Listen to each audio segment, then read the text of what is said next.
Good morning and welcome. My name is Carol Good and I'm the Assistant Director at Patton Pittsburgh. Welcome to our final breakout of the morning. Boy, it flew by for me. I hope the same is true for you. Our session is noted on the screen here, Universal Design for Learning. No, it's not because I'm already down to slide 10. Allow me to go back up to the tippy top. That was a little preview of what you'll be learning during the session. So this session is entitled Universal Design for Learning, a destination for 2021-2022. We're very fortunate to have a panel of 6 passionate women along with their teams joining us today to share some insights from their experiences at grantees implementing Universal Design for Learning during the pandemic. So we've got lots to learn from these teams and talk about what they did to successfully implement Universal Design for Learning. This session is 60 minutes in length and is being recorded.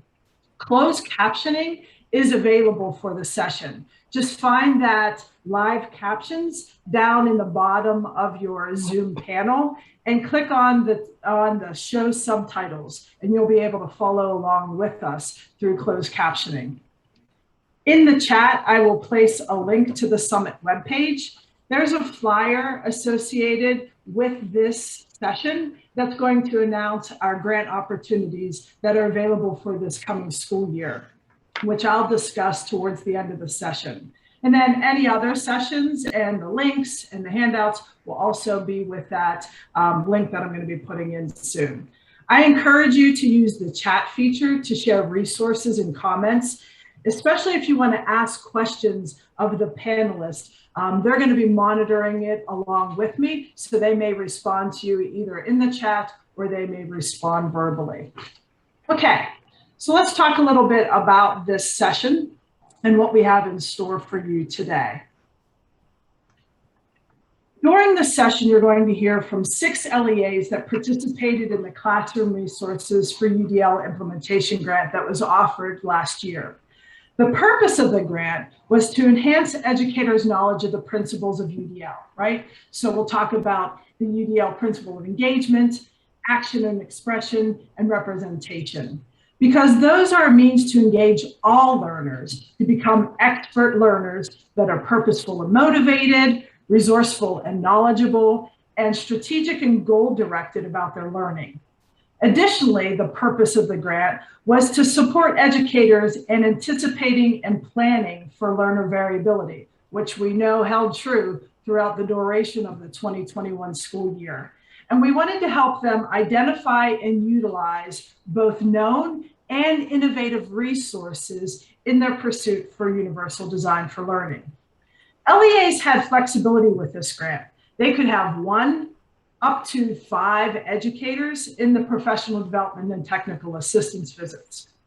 The LEAs that we'll be talking to you today all approached the grant differently. Some had 5 educators, some had less, some had more, depending on their specific situations, which they'll be discussing with you. We held 3 deep dive professional development sessions with Katie Novak, who's a guru in Universal Design for Learning, and completely had these folks engaged in the learning throughout her sessions. And that was a real bonus to those who participated in the professional development series. Those sessions have been recorded, should you be interested in seeing any of those. And then we followed up with technical assistance by Patton consultants. Here's where we started. We had 15 LEAs, as you can see on this slide, and those that are in the light blue are from the Eastern region, the dark blue in the Central region, and the teal are from the Western region. You'll see school districts, cyber charter schools, and charter schools that participated. This slide shows you who participated. So we had an equal balance of administrators of 24 special ed teachers, 21 gen ed teachers, and 11 that considered themselves education specialists, which could be reading specialists, school psychs, school counselors, as well as interventionists that would have been participating in this work. And then when we asked them, where did you start with regards to implementation? We had a split between gen ed classrooms and special ed classrooms. We had a couple of co-taught classrooms, just 3, and 11 that said other. And here's our panelists, and we welcome them to our session today. And we have folks, Laura and Rachel, who will be presenting from California, Rana and her team from Cameron County, Joanna from Commonwealth Charter Academy, Lindsay from Deer Lakes, Jess from Lehigh Valley Charter High School for the Arts, and Rita representing Upper Dublin. I put their logos on there as well so that when we get to the questions, you'll see which schools will be addressing those questions. So without further ado, I'm going to turn this over to Rita from Upper Dublin. She's going to introduce herself and a little bit about her team and then hit into question 1. Rita, take it away. Great. Thank you so much, Carol, and welcome everyone to this session. So I'm Rita Perez. I'm the Director of Student Services in the Upper Dublin School District. On our UDL team this year were 3 special education teachers who for high school. Our 3 special education supervisors were also participating in the grant as well and the training. So the first question, why did we decide to apply for the grant? My kind of snarky answer is, well, we were in a pandemic and I needed some resources. But really, you know, at the end of the day, this district is committed from the very beginning, from the very top at the board level to equity and inclusion for all students. And because of that, we're always looking for and making sure we have equitable instructional practices in place for all students. Along with all of those philosophical pieces, when I joined the district a year ago, last June, I came to learn that we were going to have a student with quite complex needs who was going to become a freshman, and he would be included in all college prep level courses. A student with intellectual disabilities in these college prep courses, and we really needed to ramp up our work in UDL so this student could be successful in taking the classes. So we started. What we did was we used this opportunity to, after each of Katie's PD sessions, to try to apply just that one principle to curriculum and instruction. And one of our participants was actually one of the students' co-teachers. So she was really able to apply this, and it was really the class that went the best. So our decision to apply was multifold, but at the end of the day, it was really about implementing equitable practices for all students and learning more and providing those resources and professional development to our teachers. Our 3 teachers will also serve as teacher leaders in this universal design for learning process as we continue forward. I think I answered both of those questions in my response. Rita, I'll jump in next. Thanks, Joanna. I'm Joanna Shelley. I'm the Director of Curriculum here at CCA. I'm 19 years in education, and 17 of those have been spent at CCA, navigating from teacher to administrator, covering elementary, secondary, and now the full K-12 gamut of curriculum. We decided to pursue the Universal Design for Learning grant because my team is made up of content designers. So we author all of our content asynchronously into a learning management system for our students to access. In our 17-18 school year, we spent the entire year reauthoring every piece of content, K through 12, all core programs, math, English, science, social studies, art, music, PE included. It was a crazy undertaking, one I don't necessarily want to go back and revisit that pace anytime soon. And for us to reauthor curriculum as a cyber school, as I mentioned, it's not just scope and sequence, and it's not just course outlines. It's literally every word our students are reading as if they were hearing it live from a teacher. And so that was a huge undertaking. We launched that program in 18-19. And I would say that it did its job of hitting the middle of the road. We covered standards, we covered grade level expectations, but it was middle of the road. And as we watched our teachers over the last several years implement that program, it became more clear that it was not as accessible for students given their variability. And so as we look at revising and improving and refreshing our curriculum, I really wanted my team of content designers to understand, myself included, what does universal design for learning look like and mean in terms of curriculum development. We'll talk about curriculum implementation later. I think I get to talk again on a later question. We talk about how we're moving forward with our grant. But I really invested the time and energy. I had 4 content designers on the grant committee with me to really look at and absorb and learn. That was our first goal, was just we needed information. We needed expertise from the field. And then to debrief on that information as to what does that mean when we sit down to author a 3rd grade math lesson, a 7th grade social studies lesson, that Algebra 1 lesson. How do we make it more universally designed with the tools that we have inside our learning management system, so that we weren't just middle of the road, but we were providing choice and opportunity for students to step into grade level content and grade level expectations. That's terrific. It's universal design for learning is all about trying to reduce or eliminate those barriers. And you just heard from 2 LEAs approaching it in 2 different ways, but that's the beauty of it. It's meeting your teachers, your staff, your students where they are, and trying to figure out what are those next steps, and trying to be planful about those steps, not just kind of, here you go, have at it, but you heard them talk about the supports they use in order to implement in a systematic way. All right, we're going on to question 2. And as you're listening, and if you think about questions for them, send them directly to Rita or Joanna, or send them out so that we can address them and help you kind of vision this for your LEA for the coming school year. All right, question number 2. What are a few of the specific resources, right? This is what folks want. What are those strategies, those resources that your team used and is implementing kind of effectively as a result of your participation in the grant? And here we're going to hear from Lindsay from Deer Lakes. We're going to hear from Rana's team at Cameron County. And then we're also going to hear from Jess from Lehigh Valley Charter High School for the Arts. So Lindsay, if you want to open your mic and go ahead, we'll be happy to hear what you have to share with us. Hi, everyone. Good morning. I'm Lindsay McGackey, the Director of Special Education for the Deer Lake School District. I've worked here at the district in this capacity for about the last 6 years. And previous to that, I spent over 10 years working at a local intermediate unit as a TAC team member and a classroom teacher and a supervisor. When we saw the grant opportunity, I was very excited. We were really excited when we received it. Some of the resources that we were able to utilize, and my team being 2 elementary teams of special education teachers, the principals, our assistant superintendent. What we found helpful first, obviously, was getting to listen to Dr. Novak. The resources on her website that go along with her books have been very helpful, and the resources that she shared there in the presentation.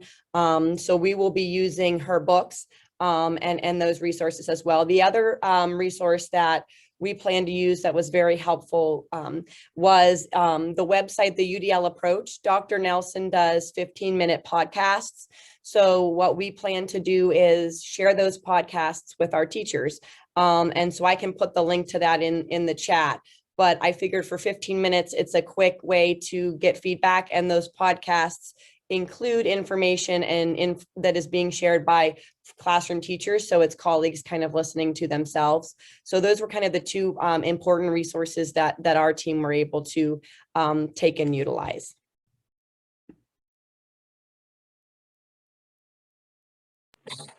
Okay, Cameron County, you want to take the question as well? What are some specific resources your team's using? Hi, here at Cameron County, we implemented the grant to support our overarching goal to create a more fully inclusive practice across the entire district. So we had a team that we established with both elementary and high school. This is my first year as the high school principal, and we worked very closely with the elementary school principal and the team there. We did have special ed and general ed teachers on our team, and they were our co-teaching teams that we were hoping to establish to just sort of grow that capacity of providing a more supportive, inclusive practice within our schools. So we targeted the resources primarily to expand our professional development. We used Katie Novak's videos that we had the opportunity to view during the UDL training opportunities. And we provided that as a professional development to all the staff in both of the schools. In addition to that, we accumulated many resources such as digital tools, the online learning, articles, just many different little pieces that we would like to incorporate into a toolbox to roll out this year as we begin the school year with that co-teaching model across all grade levels. So that is kind of where we saw the resources available to us. In addition, just providing many of the opportunities of how we provide choice in learning and using manipulatives and other opportunities that were integrated into that general ed classroom or the special ed, but coming together and finding those resources that worked. And the teachers took all of that information and came up with a wish list to utilize to support that. And that is kind of how we used ours, and will continue this year to move towards that inclusive practice and building the capacity. It's a paradigm shift. And I think that we all sort of saw just all of the learning we had the opportunity of an exploration to kind of enhance our own understanding and growth.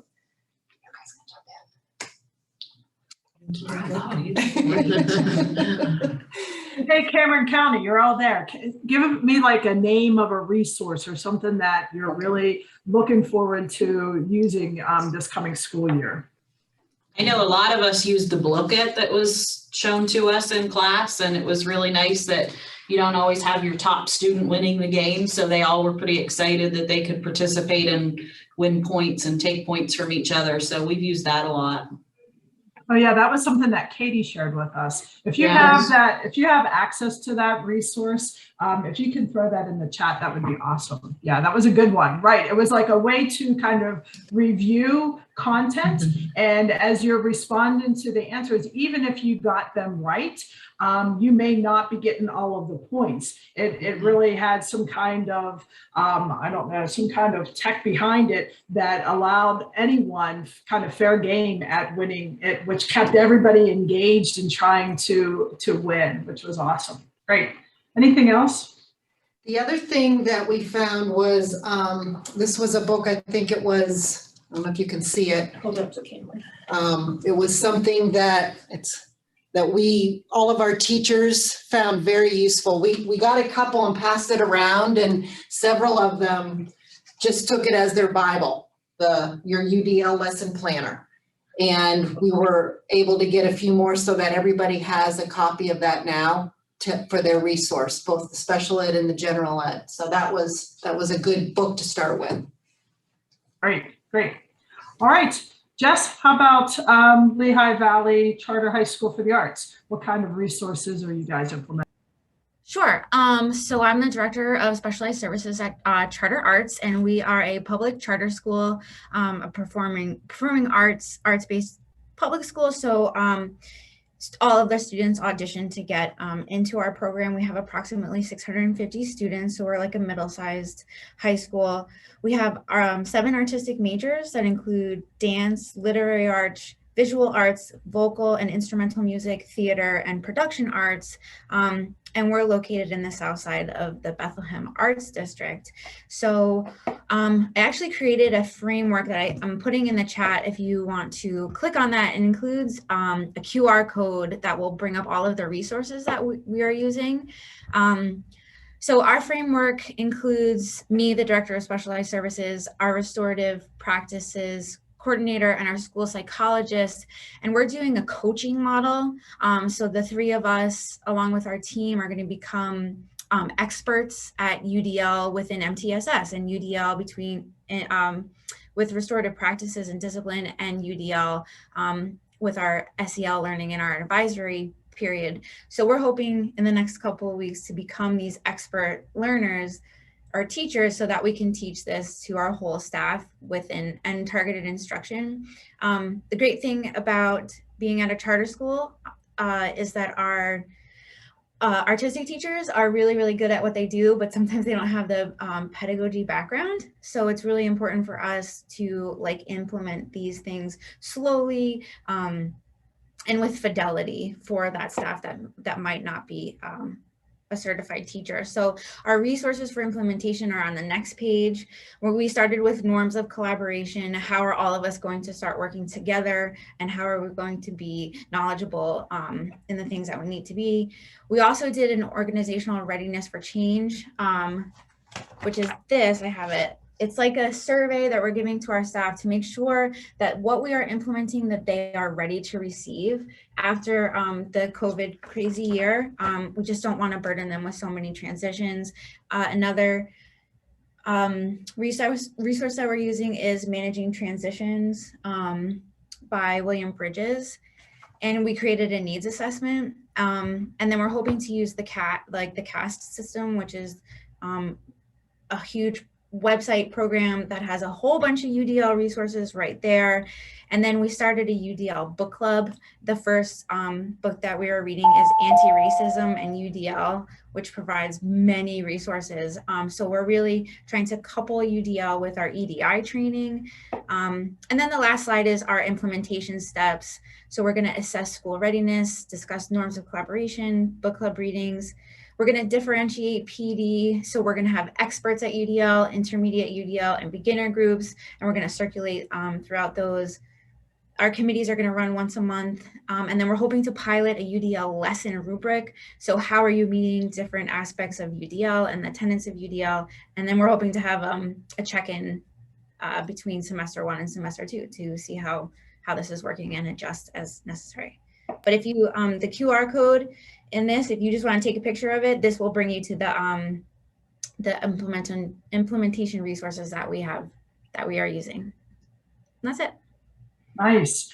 So you see 3 different types of schools, right? Deer Lake, suburban, kind of Western Region school district, Cameron County, a little bit more rural. And then we've got the Charter Arts School, which is, going to draw other types of students into it. But UDL works for all kinds of learners at all kinds of grade levels. It's right, it's meeting them where they are, kind of removing and reducing, eliminating those barriers in a variety of ways. And also the way that these LEAs are approaching it's kind of unique too, right? They're doing some PLCs with Lindsay and the podcast, and Dr. Nelson is a terrific resource when it comes to the work of universal design for learning. And Katie Novak and the resources, the free resources that she shares. So when you get into some of those books that she has chapters already outlined for how you can use them in a professional learning community. And then there's all kinds of resources. So it's not a matter of kind of having resources, it's really trying to develop that plan that's going to work for you and your team, because you don't want to overwhelm folks with all of these terrific things that are available. It's just figuring out what's going to work for them and the learners within your buildings. Okay, remember, throw into the chat not only resources that you might have for the LEAs, but also questions that our folks might have that we can address along the way. We're heading on to question 3, and we have Joanna again from Commonwealth Charter Academy, and we also have our friends from California area, Laura and Rachel. So Joanna, you want to begin? Certainly. So at CCA, we are trying to make small, sustainable steps on this journey. And I chuckle because I think every school wants that. And then we get overwhelmed, right, with all the things we need to implement and change and do in order for students to succeed. One of the things that was my takeaway for me during all of the grant trainings and the work the committee and I did this year with the grant was I would share back with my senior leader team the things that we were learning and my plan for how we were going to influence curriculum development with universal design. But as I'm sure all of you can attest to, what happened, like the intent of your curriculum and the reality of what happens in classrooms are not always aligned. And so there was this discussion about how do we begin to share universal design for learning, training, and information and supports with staff. And I continued to advocate that it wasn't just about training teachers, it was about training our administrative team, our leadership team, so that they had the language and the resources and the expertise in order to support the classroom teachers. So we have a multi-phase rollout. I'm going to address three things, I think three that we're doing this school year in 21-22, but we recognize, and I want to continue to reiterate it, like with any implementation that you hope to be successful at, it's multiple years. There will definitely be trial and error. There'll be some fail backwards and then some forward progress, but we will get there with the intent of working towards making sure all students can access grade level curriculum. So the first thing that we're doing, I had 4 of my content designers on the committee with me. They were doing their own learning alongside of me. We were talking about how does that influence the content we author in our learning management system. So as my content team returns this August, we started in June with a preview, and when they come back in August, we're doing a 3-part workshop for them around universal design for learning. What does it mean for them? What are our barriers in content development? And how are we going to work around them? How are we going to create choice? How are we going to sustain engagement?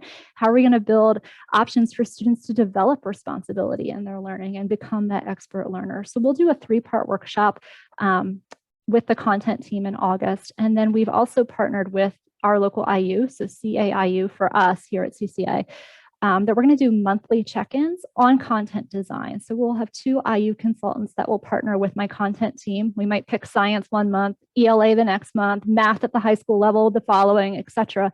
And they're going to just look at what we're authoring. So how is our content looking? Where can we celebrate universal design inside the written words we're authoring? How can we push more universal design into the content? So that'll be an ongoing experience this whole school year, specific to content development. But as I shared earlier, what we intend, how we build the program and how it's implemented are 2 very different things. So we are also working on a full year partnership with Katie Novak and the educational consultant group that she runs. We used our Title II funds to set up a year-long professional development workshop. We just did an administrative kickoff on July 15th. We did a pre-task where we included choice. We talked about how to run UDL design staff meetings, like how can we get our administrators to buy into this and use the language. And we'll move eventually from staff meetings to classroom observations to supervision practices. But we did a kickoff on July 15th with Katie Novak herself. That was a remarkable training day. It's a 2-hour workshop. And then we are partnered with her for monthly administrative coaching. So she, in her coaching models, does not drive the topic. We bring the questions and the inquiry and the needs, and then she coaches around what we're experiencing. In addition to that, starting in October and running from October to, I think, March, we're trying to get it all in before the testing windows for spring. We'll do a 5-part teacher professional development series. So all 400 of our K-12 teachers, plus our admin team, plus our content development team will train on the same 5 topics. So we'll have 5 workshops with, it's not just Katie, it'll be her whole team that present throughout the school year to us on those on universal design, universal designed assessments, classroom practices, that type of thing. And as I mentioned, it's a slow rollout. So a lot of learning, but learning doesn't necessarily mean action right away. Like we have to kind of absorb the learning and figure out like, what's the next right step for us? What's the next question we ask? What's the next thing we try? So I do think we'll see some trial and error this year on universally designed staff meetings, on synchronous instruction. So how do we take all of that written content from our learning management system and deliver it well and include choice and include scaffolds in a Zoom session for students? So universally designed synchronous instruction, I think we'll see improvement to our supervision practices. I hope we see improvement on our asynchronous instruction and our posted feedback to students. And also, when can universal designed content suffice? And when do we still need to differentiate and tailor and personalize for students who still are not getting it? And that we can start to use the right language, because it's not one umbrella. They're 2 very different approaches, and sometimes both are still needed to meet a student's needs. And just one follow-up, final thought, if anyone is a school leader looking to implement universal design, this was recommended to me as part of our grant work. So it's your UDL journey, and I'll post you can see I have it all tabbed. I'll post the title and author in the chat. This is a great book on thinking about how to implement. So not just learn about universal design, but how to move towards implementing it within your school or your organization, or even just like your department, if that's what you're representing. So I'll post that title and author. So we have a year full of learning ahead of us. Quite impressive with what's on your plate for this upcoming school year, but slow and steady wins the race. And it sounds like you're putting some really good supports in there, some checks and balances, some coaches that will really assist you along the way. And on the other side of Pennsylvania, we've got California area, and they are just as robust with their vision for UDL. So leaders, I hope that you're going to be taking some notes about ways in which to engage your staff in this work. So Laura and Rachel, I'll turn it over to you.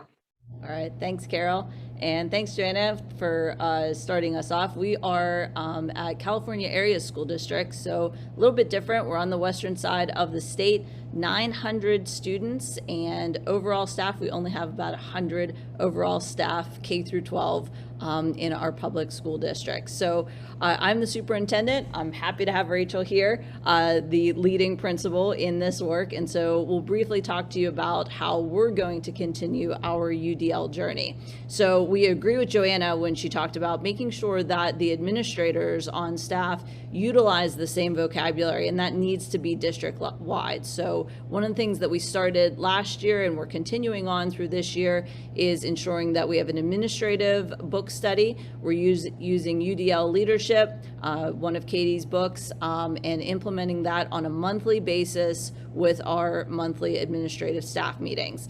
Another element is we're going to utilize a teacher book study. We utilized that last year, and we're going to continue that on into this school year. You're never at a loss of books by Katie Novak. We can barely keep up with her. We don't know how she pulls off all that writing, but she does. And there's some tremendous books and new ones out there that she just published that will be great, and where we can really provide a plethora of book study options. An area where we're really going to focus this year is on our curriculum. And so what we did is we redesigned how our curriculum units will look so that it includes both an equity audit in the curriculum as well as alignment with the UDL guidelines. And once we're done speaking, we'll provide a copy of that document for you, that template, so that you can utilize that and adapt it for your school systems. But we know that when you look at universal design for learning, that is not a special ed initiative. That's an all kids initiative. And so we want to ensure that our curriculum begins that way. And so we're going to start focusing at the unit level with our educators, and we've realigned how our curriculum is framed. So we have that component there. And then on the student side, we're very excited. We're going to start our first cohort of 25 kids, where our 25 kids, it's K through 12, they were able to opt in.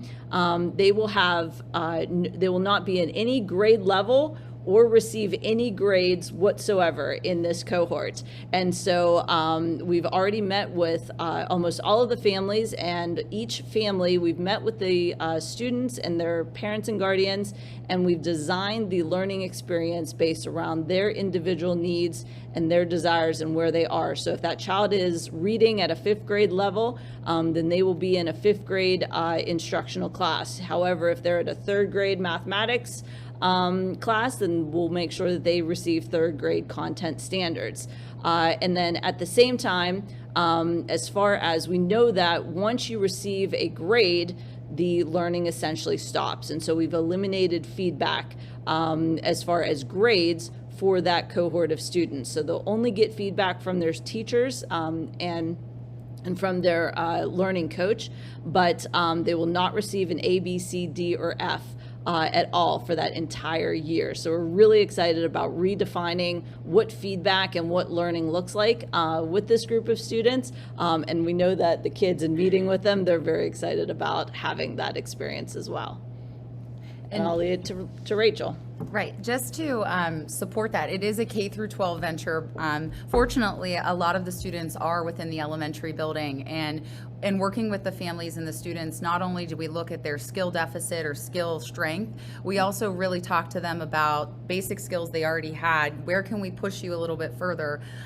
Looking at even, not just reading and math, but areas of technology. We're really thinking outside of the box and giving kids different opportunities. So we're not really focused on keyboarding with with a lot of our younger students anymore. They want to 3D print, they want to code, they want to do all of these things in the computer science curriculum that's a little bit beyond what would be planned for their grade levels. So we're being flexible in that as well.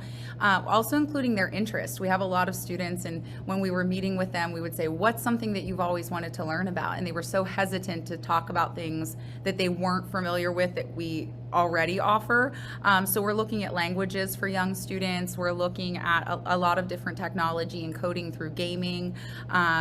We are really focused on giving students opportunities to use their interest to build their skills too. So high interest areas tied to reading and math and doing that across the curriculum for these students. Then in the building, of course, we need to focus on working with our teachers to give feedback outside of a letter or a numeric grade. So the coach, the learning coach for the cohort of students will work with the building teachers, kind of coaching them through that process as well. So not only student-centered, but also the staff-centered piece as what does that feedback look like? What do we need to tell students to get them to progress, to get them to gain skills? In addition to having that collaboration time with that coach, the grade level collaboration time that I built into the schedule this year will rotate weekly with the focus as far as what the topic is, and UDL and learner engagement is going to be a significant piece of that. So focusing on learner engagement kind of is our district initiative for the whole year. We want teachers to actively engage in their own learning, bring new ideas and exciting things, but we're also talking about how we engage our student learners. So, you know, some of the resources that we were able to secure for next year are just getting students to be able to produce to give us a product in a different way. Classrooms are outfitted with whiteboards. They now have headphones for talk to text. So we're really eliminating the barriers for students and focusing on that scaffold of skills. So, you know, if the barrier is typing, now you have your headphones so you can talk to text, and you can look at the appropriate grammar and mechanics of that so that you can build that on your own. So we've really taken the whole global lens and kind of drill it down to each area. So Dr. Jacob focusing on training us as administrators, the building level principals focusing on rolling that out to staff and consistently doing so. It's really going to be a priority in each building this year. And then even looking at that cohort of students specifically and how all of those things will impact them, but then the larger student population as a whole and how we focus on engaging students in their own learning. Wow, you have started some questions coming in, which is, one question is, how were the students selected to be a part of this cohort? So we left it open across the district. So I did a one call to notify parents and guardians of the opportunity, and then followed up with 2 open Zoom sessions with parents and guardians. So if they just wanted to hop on and ask some questions and get some better insight as far as what the program will look like, that was just a one-on-one session with parents and guardians. And then we were able to accommodate every single parent or guardian that wanted to be in the program for this year. So we didn't have to have a certain score or a certain grade. It was just based on the interest that they were willing to participate, and you were able to accommodate all of the students who were interested. That's awesome. Great. Wow, we'll be interested to hear about the journey, because, you know, I'm sure people are thinking, but what about schedule? And then what happens the year after? And so I think we start to think about, you know, and get a little nervous about kind of the unknown, but kudos to you for jumping in there and just giving it a whirl and engaging those families right from the start, you know, to hear from them about their concerns, about their needs for their students. And, you know, you folks from California had kind of I forget what it was called, but it was a parent academy in which you talked and kind of provided some professional development to them as well. So could you just talk a little bit about was it Parent Academy? Is that what it was called? Parent University. So Okay, I knew it was. yeah, it's great. Yeah, we provided every month we did a new topic and we called it Parent University. We offered it face-to-face as well as virtual. We were not 100% comfortable on the Facebook Live, but we did it and we got more comfortable because honestly, that's how we reached our parents. And so we noticed we met and were able to reach a lot more parents and guardians as well as grandparents via Facebook Live with our Parent University sessions than we ever could have had face-to-face in an evening session. So we got ourselves a little bit more comfortable with Facebook Live, and that we found that that was a great way to reach parents. And we also had it on YouTube, and we have it recorded, so parents and guardians and anyone can watch it either via YouTube, on our website, or via Facebook Live. Now, a question just came in about what kind of topics did you use at these parent universities? So universal design for learning was an actual topic so that parents and guardians understood, especially in education, we love our acronyms and we're never without losing an acronym. So we wanted to explain what it meant and what we were working on. But we had a variety of topics. We have it on our website, and I'll put it in a link here for you, and you're welcome to check out all of those. We did some on growth mindset, for example. Early literacy. So just tying both our pedagogy as educators, all of us, our knowledge as educators, and how it can be complemented at home. And so we just provided a different topic every month. Our school counselors were excellent in coming up with resources for our students as well as parents and guardians in dealing with the stress as we were going through the pandemic. And so it was really just what was needed at that month, at that time, and how could we better support and make those connections.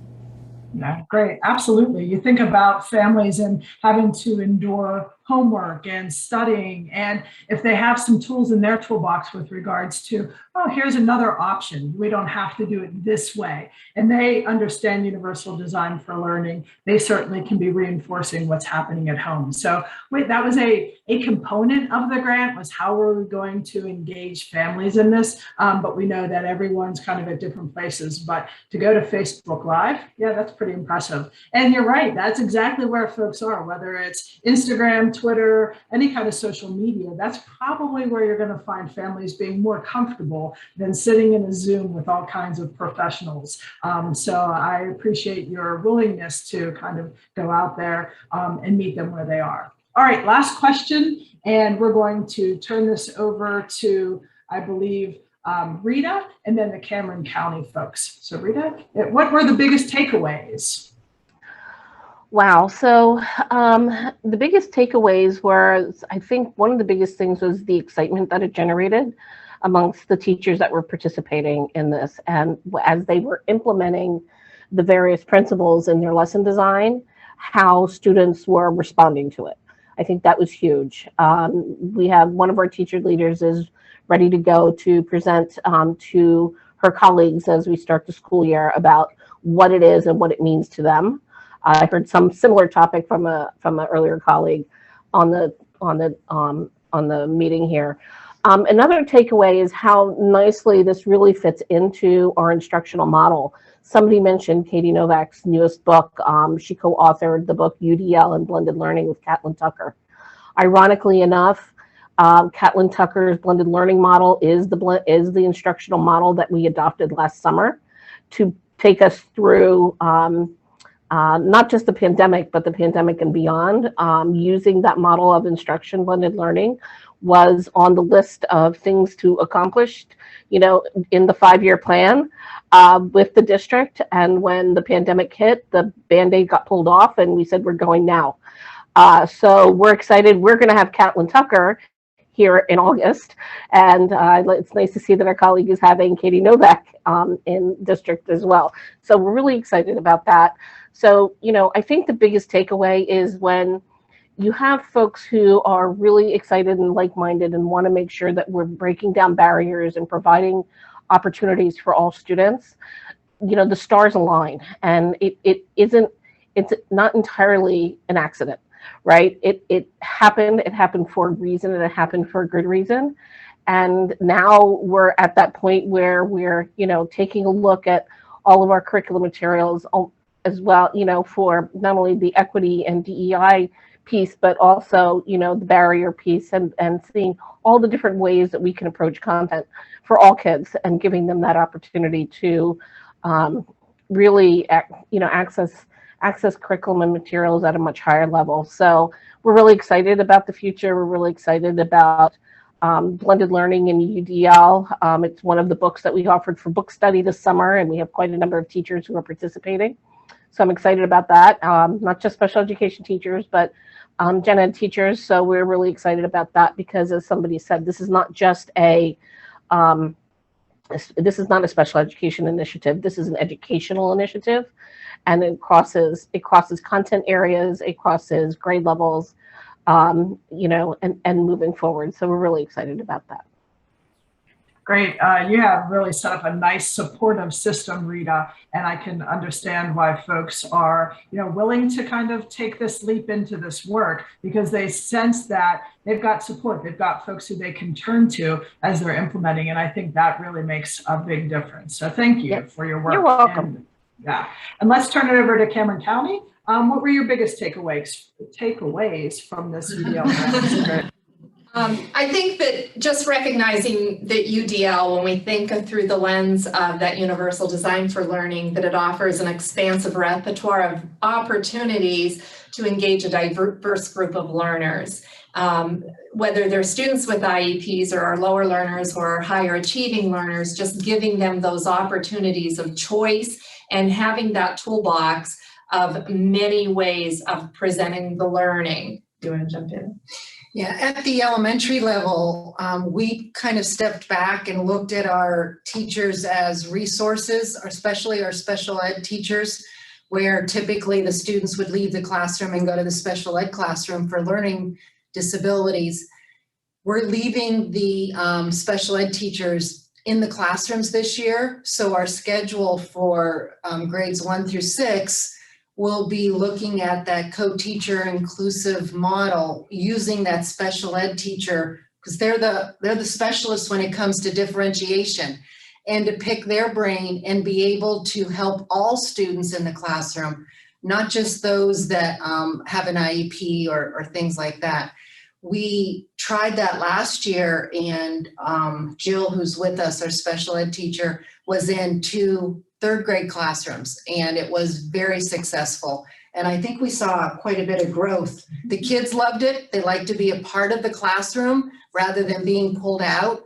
And she was able to work well with both teachers, and they both taught each other something. And they were able to help all kids. So I'm looking forward to this year and implementing that schedule, providing all of that, the PD and everything, and the support to the teachers, and see where it takes us.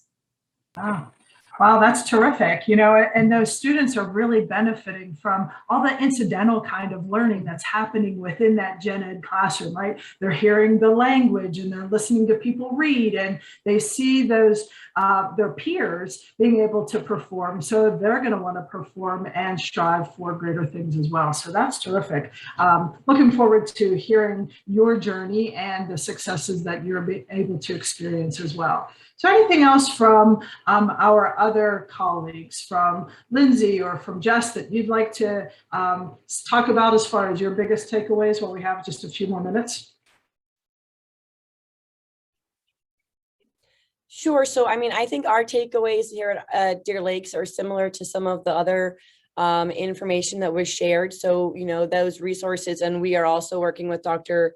Novak, but I think that it did get our staff as excited as well. And, we learned some different ways to present information about UDL to staff that might not be familiar with it, and how to get some buy-in from our regular education teachers, because our goal as well is to increase those inclusive opportunities for our students, especially right now at the elementary level. And so I think we have some great tools now to be able to do that as a result of the grant. Okay, thanks. Jess, don't mean to put you on the spot, but any takeaways? Okay. I think one of the biggest takeaways is that our teachers are really doing a lot of these things. They just don't have a name for it. So I think they already have the buy-in. We just have to convince them that they do, and then help them share what they're doing in their classrooms. A lot of times they keep everything really to themselves, especially in their artistic areas. So if we can all collaborate and tell everybody else what we're doing and what's working. So I think we're doing a good job of it already, but I think it would be helpful to collaborate more. Excellent. Yeah, that validation, right? I remember as a consultant working with different LEAs, they just wanted to know, am I doing this right? Like, how do I make this work in my science classroom? And when you can sit down and work with them, they are doing lots of good things, right? It's just being really intentional about and deliberate about removing those barriers. And I think, at the core, we can all do this. It's just a matter of figuring out how to make it work in my classroom with my students. So kudos to you ladies for the work that you're doing across the Commonwealth, whether it's in a school district, in a charter or cyber charter. You ladies are really to be commended for your efforts and the work that you're doing. And I know that you're representing a team of folks, but it was thank you to just kind of reach out and be like, okay, this grant opportunity is available. It wasn't like you were given $1 million.